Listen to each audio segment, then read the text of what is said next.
देख रहे हैं भायंदर सत्ता न्यूज। मराठा आरक्षण के मुद्दे पर महाराष्ट्र के उप मुख्यमंत्री देवेंद्र फडणवीस ने विपक्ष पर निशाना साधा।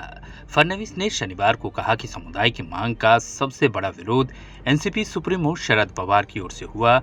नागपुर में पार्टी पदाधिकारियों की एक सभा को संबोधित करते हुए फडणवीस ने कहा कि एनसीपी सुप्रीमो कभी भी इतने लंबे समय तक सत्ता में रहने के बावजूद मराठों को आरक्षण नहीं देना चाहते थे। उधर फडणवीस के आरोपों पर एनसीपी विधायक जितेंद्र आव्हाड ने महाराष्ट्र सरकार पर पलटवार किया है। डिप्टी सीएम ने कहा कि इतिहास गवाह है कि जब शरद पवार ने महाराष्ट्र पर शासन किया था और जब पीवी नरसिम्हा राव और मनमोहन सिंह सरकार में केंद्रीय मंत्रिमंडल के सदस्य थे तब उनके पास आरक्षण देने के कई अवसर थे।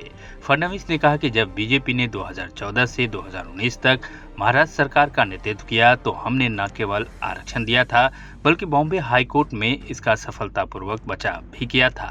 फडणवीस ने कहा कि महाविकास आघाड़ी शासन के दौरान सुप्रीम कोर्ट ने हाई कोर्ट के फैसले को खारिज कर दिया था क्योंकि तत्कालीन सरकार मराठा आरक्षण के लिए एक मजबूत दावा पेश करने में विफल रही थी।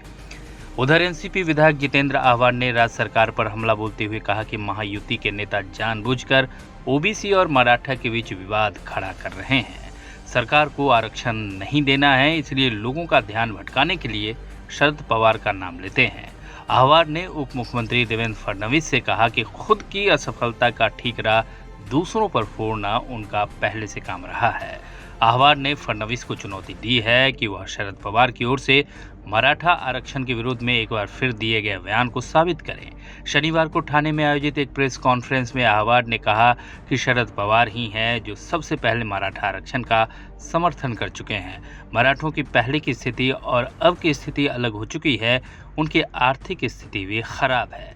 ऐसे में उनको आरक्षण मिलना चाहिए, लेकिन शिंदे सरकार मुद्दे से ध्यान भटकाने के लिए सह्याद्री जैसे खड़े शरद पवार को बेवजह निशाना बनाती है।